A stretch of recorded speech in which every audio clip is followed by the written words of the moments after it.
Hello and welcome to our podcast. This is Mr. Echo, I'm Mr. R, and let her introduce herself. And I am Parshu Aryal from OYA Inc. Yeah, and we have a thing in this podcast. We have a nickname for everyone. I'm Mr. Echo, and he's Mr. R. You want to choose your nickname? What do you think I should get? We don't know. Is there like a gaming name you have, or some like Reddit name you have? Don't give those out, but Nothing such actually. It's like what do your friends call you? like Parshus. Nickname. Not really. Miss P. Yeah, that would do. Yeah, but that sounds a little okay. Yeah, so she must have known that this is the tone of the whole podcast. We're trying to have fun, but we are also trying to spark some knowledge to everybody about entrepreneurship in Nepal. And this video, I think, is focused towards everybody, not people Nepalese. Exactly, it's about global Yeah. entrepreneurship thing. So do you want to talk about your history, how you came to be, which schools you went to? Okay. मेरो schooling चाहिँ, is it like we need to speak in English? Yeah, if you speak in English, much easier. My friends back in New Orleans would be like, dude, like we didn't understand half of the podcast because like Okay, we had, makes sense. Okay. Makes sense. So I did my high school from Xavier International College, and after that I continued my studies from St. Xavier's College, and after that I came into this entrepreneurship thing. I have my own startup. I have my startup is called OYA Opportunities. Then we have Global Entrepreneurship Bootcamp. We have OYA School, and I'm also involved in Nepal Entrepreneur Society. And besides that, we have just started Solve Business School in France. So do you ever get time to breathe doing all of that? That is the thing, like you said, gaming nickname and all that. I actually don't get much time, and I'm not much into the social networking things as well. Oh. So yeah. Yeah. So since you're involved in so many things and you do so many things, how do you manage time? That seems to be the first thing that entrepreneurs need to understand when they get into this field. Okay, it's all about your priorities, I believe. And yes, for me, my work is priority. I work almost around 18 to 19 hours a day. So yeah, I need to manage things. Yeah. And moreover, at times it's like, as I'm looking after everything of Global Entrepreneurship Bootcamp, I need to be available almost 24 hours because I get calls, messages from abroad as well. So I need to get available every time. Yeah, so like your working hours should be their working hours too. Exactly. So when you're sleeping, they might not be sleeping at that time. Exactly. So I want to ask you one important thing. That's the most important thing right now in the world. Are you subscribed to PewDiePie? You don't even know who PewDiePie is, do you? Not really. Okay. Anyway, she's not, but we'll make her subscribe. But anyways, that's the thing we have. Like, there's the T-Series versus PewDiePie. This YouTuber is going on. Okay. It's a war. It's a war or whatever. Who has the most subscribers? Wow. In I guess YouTube. I need to know about it. Yeah, and that's like a big thing. Yeah, it's like everybody who posts about that like gets like famous for no reason. Whoever supports PewDiePie, we're trying to get into that later too. So tell us a little bit about like the GEB. GEB, Global Entrepreneurship Bootcamp. We actually started in 2017 September, and we had our first bootcamp in Nepal. So as the name itself says, it's all about entrepreneurship, it's about startup, it's all about grooming your startup, showing you how you can grow, how you can grow your network. It's all about those things, connecting you with other people, grooming your ideas, connecting you with investors and everyone. So bootcamp is all about that. And we have already conducted 4 bootcamps. We had one in Nepal, the first one, and then in Bangkok, then we went to Indonesia, last was in Malaysia, and now we are again going to Bangkok this June, June end. So this is like an international boot camp, and anybody from anywhere in the world. Yes, can that come is to the that major bootcamp. question that I get, like who is eligible? Do you have any like restrictions regarding countries and all that? So yes, bootcamp is for everyone. Like this venture that we are having, like OYA Opportunities, OYA School, they all are for everyone. So we are not like only this particular person can be there. So GEB is for everyone. Oh, that's cool. So tell us a little bit about last year's event because we didn't get to go to that. You probably went. You were there, and I want to know how it was, so that this year I might think to apply or might apply to that. Definitely. So bootcamp. Let me talk about the bootcamp in Malaysia, the latest one. So we had around 160 participants from 40 plus different countries. And it was like lots of new ideas. Almost everyone had their own ideas to share. They had, they have different energy, which you can see over there. They have different energy. They are enthusiastic. They forget the entire world and keep on working in that way. And we had speakers and mentors from reputed institutions like Harvard, MIT, and Forbes. And the University of Cambridge, World Economic Forum, and a lot of such institutions. So they are the one who actually guide our participants. And we had some investors as well. And during bootcamp, it's like you come with an idea, you pitch your idea, then there are some selected ideas, then you form a team, you work on it. And at the end there is demo day where you do the final presentation, and we have investors on that day, so they will listen to your idea and then see if they can fund. Cool. So I want to ask this because we're based in Nepal, and all of us in this room are Nepal. You don't have a passport from Australia, do you?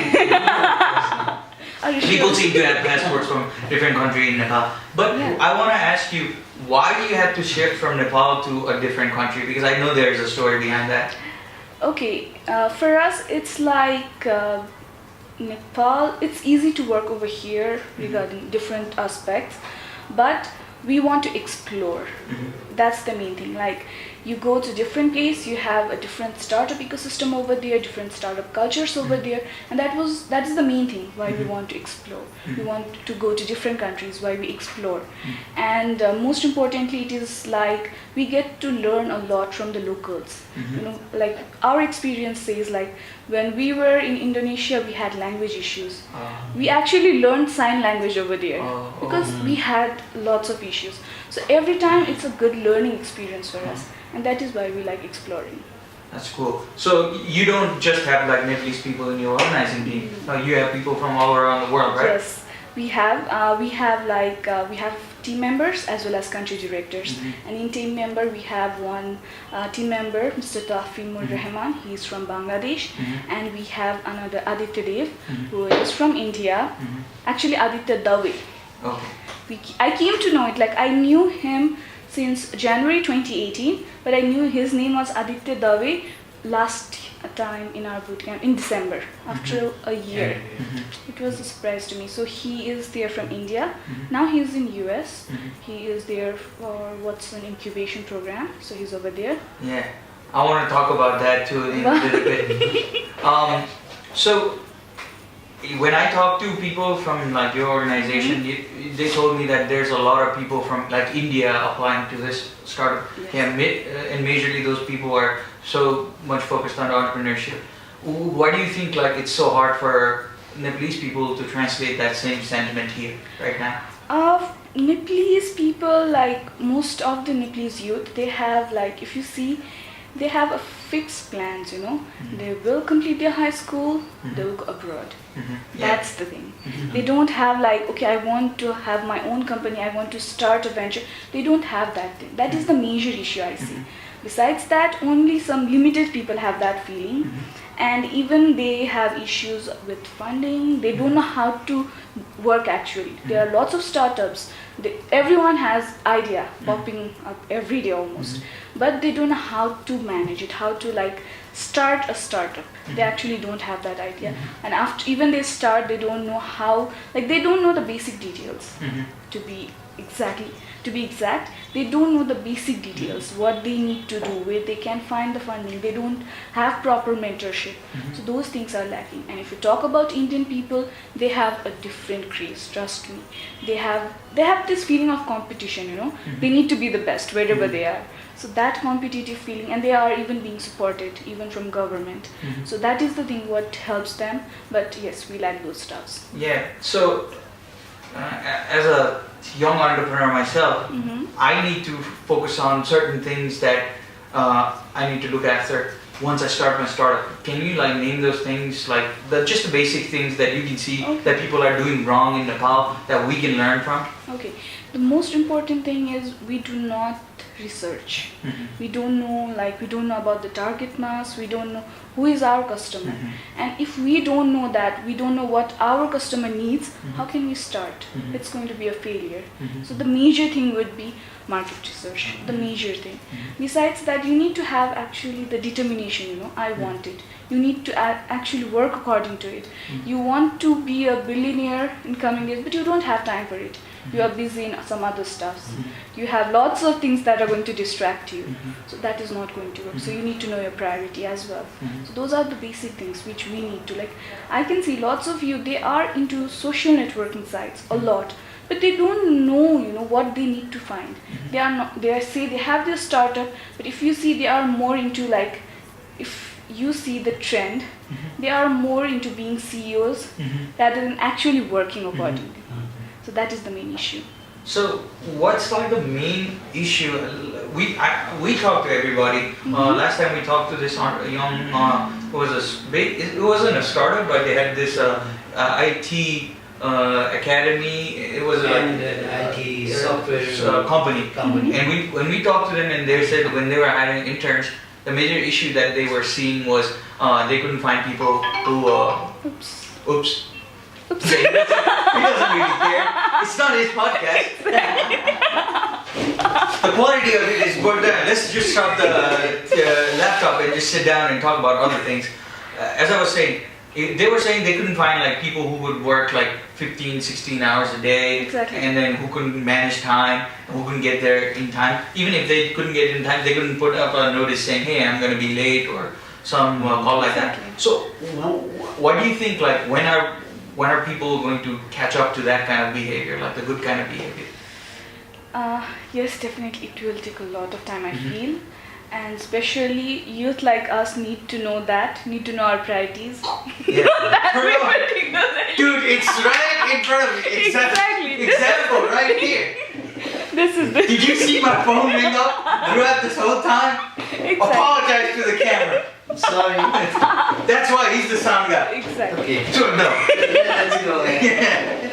So yeah, something like that. We need to okay, I almost forgot the question. We're talking about being honest and diligent towards your work. Exactly. People over here, even if you see, when we hire someone, we want someone to be responsible, They need to feel it's my thing. Do we lack it? We really lack it, It's okay, I'm working for someone, I'm getting paid, that's it. I'm not having any responsibility. So you need to have that feeling. And I feel it's all about your feeling. If you see if you feel responsible, if you think I need to do it, you will. There will be no time issue, there will be no excuse. But if you are not going to feel it's my thing, of course you'll have lots of excuses to make. Okay. Now when I ask this might be such a SJW question, but we had this issue with in our last podcast when we asked our friends, they said it's very hard for they had some interns, female interns, and it's very hard for them to work from 8 to 8, let's say, more than 12 hours or something like that, because there are certain issues with our society. Yeah. How do you manage to do that? You said that you work 20 hours a day. Yeah, now for me it's of course there are some restrictions, but yeah, for me it's not, this place is not only my workplace. I can work from home as well. I do, I wake up, I work from home for around 2 hours or so, then I come here, then work. I reach back home at around 7:30, and then again work. So it's not you need to be over here in my office to work. I can work from anywhere. Come on, in this 21st century, I can work from anywhere. You can work from anywhere in the world. That's one of the questions that I get asked by everyone who's watched our podcast, is because they say there's a lot of more male representation in the entrepreneurial sector in Nepal, right? So what do you think, if my sister or my cousin wants to start a startup, and as a female, what are the things that they need to look out for, as a person who's done it all? Can you give some thoughts and feedback on that? First thing, they need to actually be strong enough to redefine their limitations. there is a limitation which has been set by the society. There is limitation which has been set by family. So you need to be at least, you need to have that courage that I'm going to overcome those things. So most important is that. Next thing, you need to actually prove yourself rather than, saying that I'm a girl, I cannot do it. Why not? I'm a girl, I have been doing lots of things which even my other, let's say, team member have been doing. I have been doing everything. So why can't we, Let's not get that excuse like I'm a girl, I cannot. Let's not get that thing. That is the most important thing. There are girls who say like, okay, that is something that I cannot because I'm a girl. Why? You can do everything. So that is, you need to have that thing in yourself. It's not like, people are going to stop you or this or that. It's you who need to actually have that feeling that I can do it and I am doing it. That's the thing. I don't want to talk about that topic anymore. Now that you know what you need to do, let's talk about something light. Okay. Did you get to watch Captain Marvel this week or this weekend? Do you not watch movies at all either? Actually, I used to. I used to watch movies. I used to be a trained dancer. Oh, that's cool. I used to do lots of stuff, but now it's like I'm so much occupied by lots of my work and everything that I actually don't need time to watch movies. Anyways, well, this is a little bit of self-indulgence here. We were trying to do a little bit of a giveaway for Avengers Endgame. So I had seen that in your YouTube. Yeah, she saw it, man. Somebody saw it. There's actually people who watch the show. We wanted to do it, and then the day we shot that video, we learned that the distributors in Nepal did not have the rights for that movie. Now we're trying to get some money to go watch it in India. Do you know any people who can sponsor us?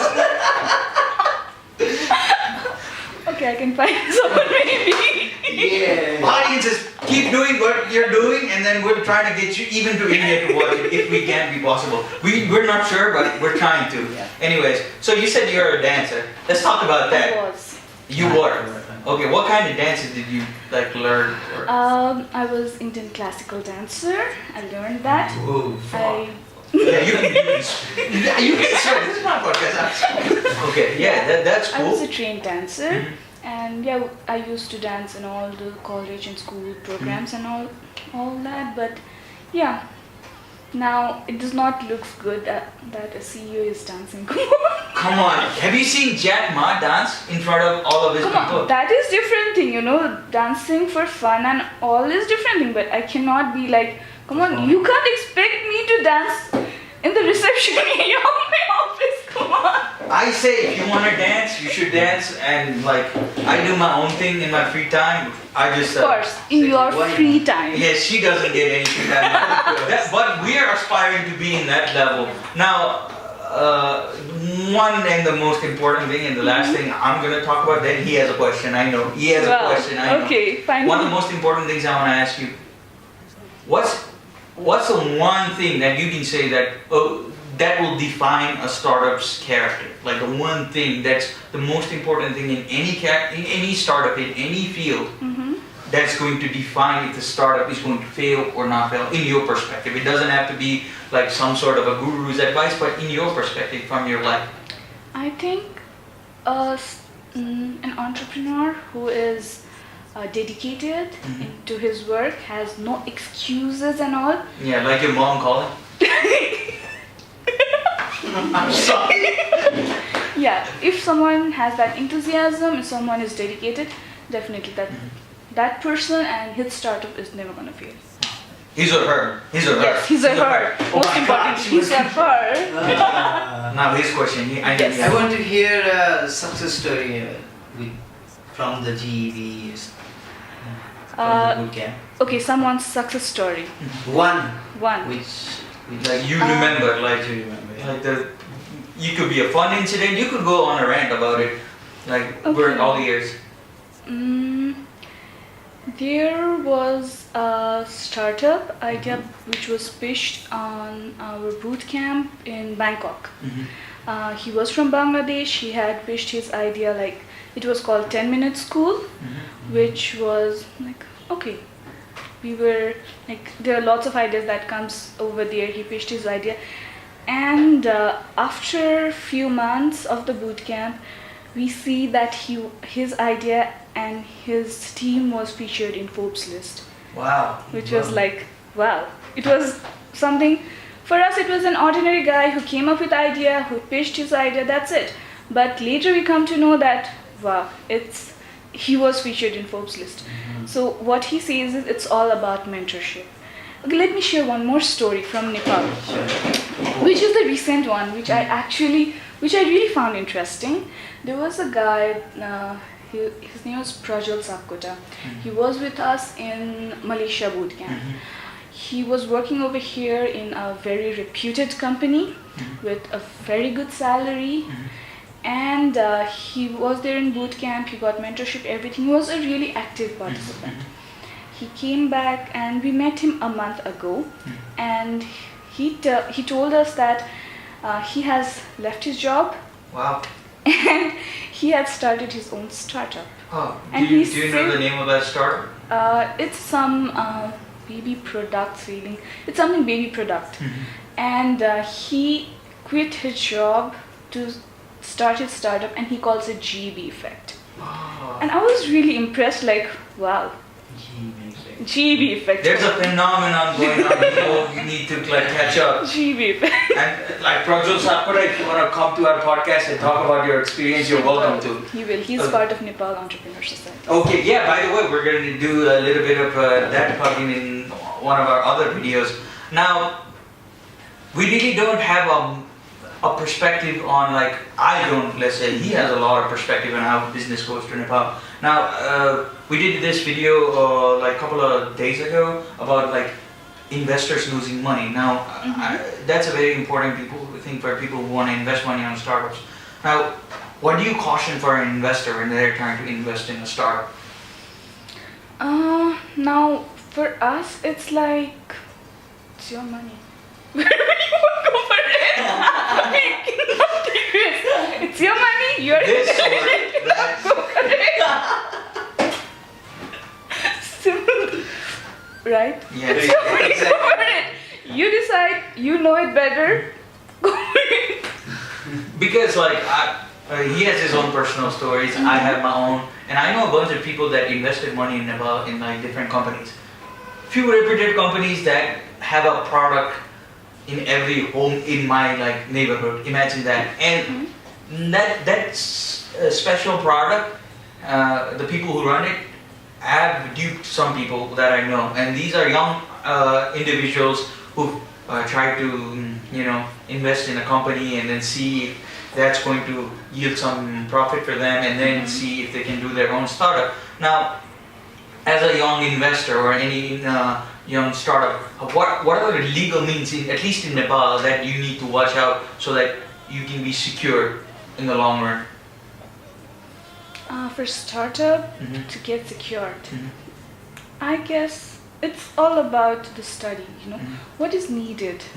You cannot just, like, if you see, there are lots of noodles over here. Yeah. Adding one more will not create effect. So go for something that is not over here, that's something new. So go for it. That can actually go for long run. If you're going for the same old product, and I don't know how you call yourself an entrepreneur, go for something new, at least be strong enough to take the risk. We like that thing. We Nepalese really want to get secured. We look for secured options everywhere. So yes, take risk, and mainly have market study. Go for market study. That is very much needed. You're going to start, you don't know about the market, you're going to get failed, trust me. You're gonna fail. Do the market study. It's needed. Yeah, it's really needed. Is that the takeaway for this podcast? Are we gonna end it? Do you have something else to say? Not really? You guys are doing great. Oh, somebody said it. We're not doing great, but she thinks so. Watch our next. Watch our next episode. Watch, subscribe. Subscribe to PewDiePie. Don't need to. You can. Yeah. I am not. I decided to let me self-indulge myself. I need to do that to satiate my ego. I wanted to do this with you guys, like at least GEB, to show that all the people back in New Orleans who I wanted to start a startup with said they're gonna fail, but I wanted to give them that confidence that they can do a startup from there and then meet me halfway in. No, it's like if you feel you are going to fail, if you have that thinking in mind, you are never going to get successful. Trust me. Don't start if you think Exactly. you're gonna fail. See, he speaks less, but something really important. That's such a shade on me, but at least I didn't pick up my phone Okay. when we were recording. I didn't pick up my phone as well. Yeah, but mine was on silent. Okay. Yeah. That's a little. But that's how we were gonna end this podcast. It's gonna be a short and sweet one. But if we decide to do a longer one with her because she's really an entertaining guest, we're gonna do it again, right? Yes. Okay. Thank you. Bye. Bye bye.